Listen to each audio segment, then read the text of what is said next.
வாழ்க்கையில பிறந்துட்டா ஏற்றத்தாழ்வு இன்ப துன்பம் சாதனை சோதனை கண்டுதான் ஆகணும்.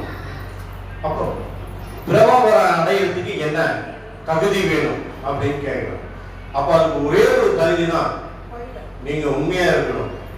கணவன் நல்லவனா கெட்டவனோ கணவனுக்கு தகுந்த மனைவியா இருக்கணும். மனைவி நல்லவனா கெட்டவனோ மனைவி தகுந்த கணவனா அப்படின்னா அர்த்தம் வருகிறானா திருப்பி அடிக்கிறது கிடையாது. பொறுமையை சந்திக்கக்கூடிய ஒரு அமைப்பு அங்க வேண்டும். அமைதி நிலவக்கூடிய ஒரு தன்மை வேணும். அந்த அமைதி நிலவணும்னா உன் மனம் அமைதியாக வேண்டும். மௌனத்தை நோக்கி நீங்க பயணிக்க வேண்டும்.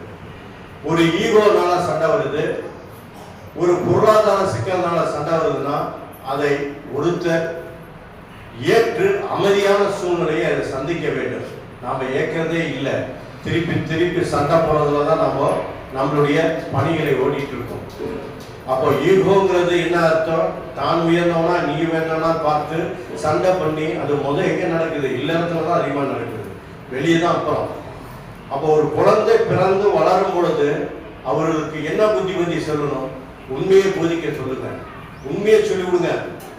உண்மைதான். இந்த கண்ணாமூச்சி விளையாட்டுலாம் திருட்டு விளையாட்டு, போலீஸ் திருட விளையாட்டுனா அதுவும் திருட்டு விளையாட்டு. ஏன்னா ஒருத்தன் போலீஸ்காரனா ஒருத்தன் திருடனா இருந்தாலும் அப்போ அவன் சிறிய வயதிலேயே அவங்க மனசுல நாம் ஒரு இதை பதிவு செய்து கொள்கிறோம்.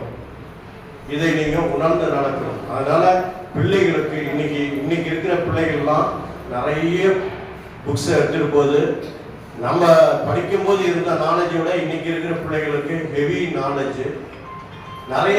சில குழந்தைகள்லாம் பார்த்தீங்கன்னா 2-3 லாங்குவேஜ் படிக்குது. இங்கிலீஷ், தமிழ், அதுக்கப்புறம் ஹிந்தி இல்லை பிரான்ஸ் இந்த மாதிரிலாம் படிக்கிறாங்க. அப்போ நாம படிக்கும்போது ஒன்லி தமிழ் தான் படித்தோம். இன்னைக்கு இங்கிலீஷ் படித்தாலும் அதில் அவ்வளோ சொல்லி கொடுக்குற அளவுக்கு அந்த காலத்தில் ஆட்கள் இல்லை.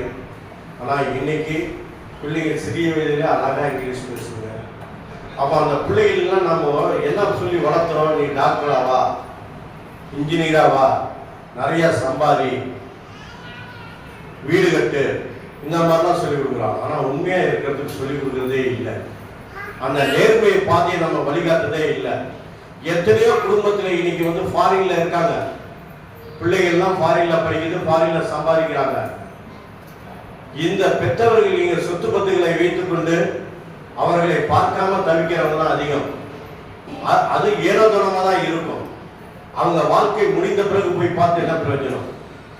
இருக்கும் போதே ஒரு சந்தோஷமான சூழ்நிலை இல்லை. வெளியே சொல்லும் போது என்னுடைய பையன் அமெரிக்காவில் இருக்கான், லண்டன்ல இருக்கான், ஆஸ்திரேலியாவில் இருக்கான் இப்படின்னு சொல்றாங்க தவிர அவங்க மனசுல இருக்க ஆதங்கத்தை வெளியே சொல்லிக்கவே மாட்டாங்க. சாதாரண குடும்பத்தை பார்த்தீங்கன்னா பேர பிள்ளைகளோட விளையாடுவாங்க. அது மண்ணில் விளையாடும், அதை தட்டி இது பண்ணுவாங்க, அவங்க குளிப்பாட்டி இது பண்ணுவாங்க. அந்த அமைப்புல அவங்களுக்கு கிடைக்கிறதே இல்லை.